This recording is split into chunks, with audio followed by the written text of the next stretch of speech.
Hello, Noble Knitter. It's Nancy Queen. Have you ever stopped knitting partway through a project because you got stuck, frustrated, just didn't know where to go from there? Well, today I'm going to talk to you about the 7 reasons why people quit knitting. So let's dive right in. So reason number 1 is people get lost in their knitting project and don't know where they are. This happens even to me more times than I would want to speak of. I'll be knitting away, I'll think, oh, I'll never forget this stitch. I know exactly where I am, I know what row I'm on. I go away from my project or set it down for a little while, go have dinner, come back, and I'm like, where was I in my project? I have no idea. And then I spend the next hour trying to figure out where I am. Well, now I'll use notepads, or I'll mark down on my knitting pattern where I stopped. I might make a tick mark or just write down what row I stopped on so that when I go back to it, I haven't forgotten where I am in the knitting. Because I can tell you, especially if you get more and more involved in a project, or you get a more difficult project like cables or lace or color work, you put down that project, it can take you hours, days, weeks to figure out where you are in that project. So put together a system and you won't have that frustrating problem of not knowing where you are in the project. Reason number 2 that people quit knitting is they don't choose the right project for their skill level. There's so many projects out there that it can be overwhelming knowing what to choose. Well, try to take a look at the project. A lot of times the pattern designer will make note of the skills used in that project. And if you have access to the pattern, read through the project before you start. Read through the pattern. Make sure you understand all the concepts. Because if you're a beginner knitter and you pick up an entrelac pattern or brioche, you will most likely get stuck and really fumble through it and struggle.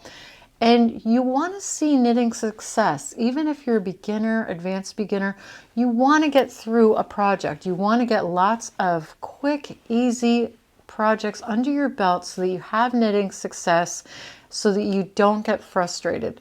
So pick projects that are meant for your skill level. Number 3 reason why people quit knitting is they want instant gratification. Remember that knitting is a journey. In each stitch, you're getting something out of it. It's moving you along through your journey. You're understanding what the stitches are supposed to be doing, the drape of the fabric, the feel of the yarn in your hands. You can go and buy pretty much anything, but to hand knit something on your own, it's the process that you're there to enjoy. And yes, you will have a great finished project when you're done, but remember, it's all about the journey and not getting instant gratification. You're creating slow fashion.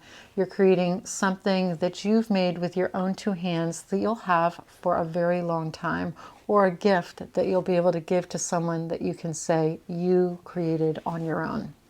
So enjoy the process of knitting. The 4th reason why people quit knitting is that the project they made doesn't come out the way they anticipated. Now, a lot of times it can come down to some really simple things that can make or break your project.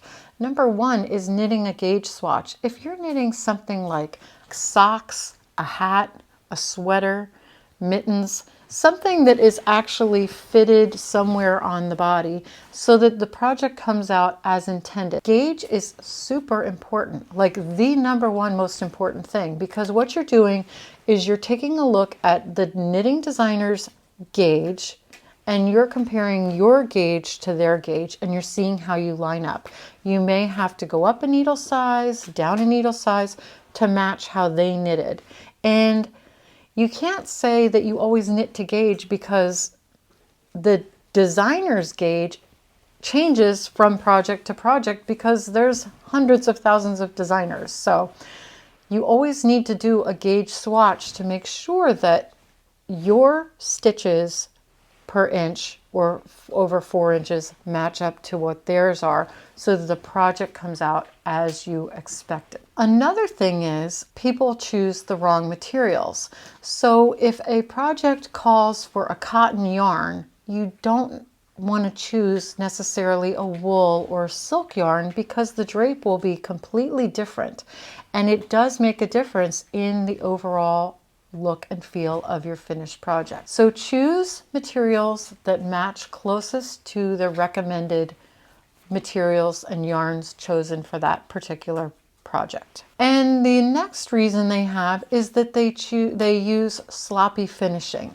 You may have created the most gorgeous project using the most expensive, exclusive yarn cashmere available. But if you seam it together using shoddy finishing techniques, or you whip stitch it, not paying any attention to what it looks like, your project will go from a handmade project to a homemade project in record time. It will not look good. You won't like the outcome. The seams will look sloppy, and it can make or break any project, no matter how much you spend on the yarn or materials you use. So keep those things in mind so that you continue knitting. The fifth reason why people quit knitting is they don't take the time to understand the fundamentals. The fundamentals are really important in knitting because they can keep you from making the same mistakes over and over. I had somebody email me the other day, and she said she keeps adding stitches to her knitting. Well, that's a fundamental problem. You need to understand when you're knitting why you're adding stitches to your knitting. Are you doing a yarn over? Are you re-knitting a stitch and not taking it off the needle? Are you wrapping the yarn around the needle at the end of the row or beginning of the row and then counting that as a stitch?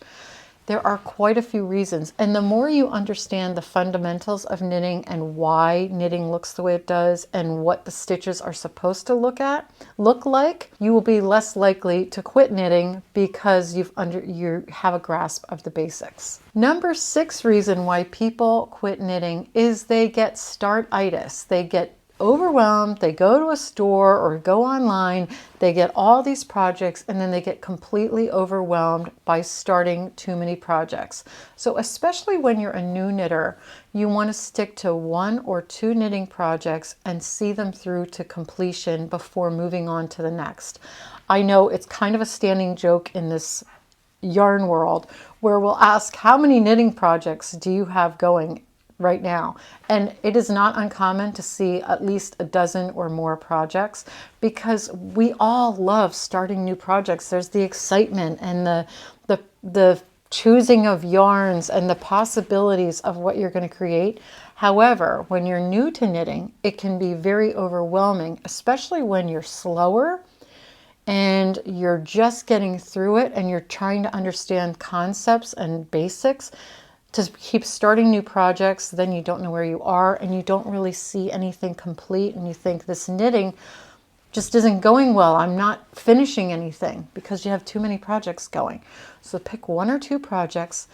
Try to pick quick and easy projects. See them through so that you can have that I did it, and then move on to the next project. And the number 7 reason why people quit knitting is that they quit before they even get the hang of it. Just like any hobby, doesn't matter what it is, there is always a learning curve. There's an amount of time that you have to spend mastering it. It even could be something like music, playing an instrument, learning to sew. There's always an amount of time that you need to grasp and understand the key concepts of that art or hobby. And you need to give yourself time to understand the concepts so that you can move on and enjoy what you're doing. There's always that frustrating part in the beginning, and you just need to see it through. Brian Tracy, the speaker, has a saying that has always stuck in my head. Everything is hard before it is easy. So if you keep that concept in mind when you're learning to knit, that it's going to be hard before it gets easy, before the technique becomes rhythmic and mindless. You're going to have that learning curve, so keep pushing through. So don't fall into any of these 7 traps. Keep on knitting, and I'll see you in the next video.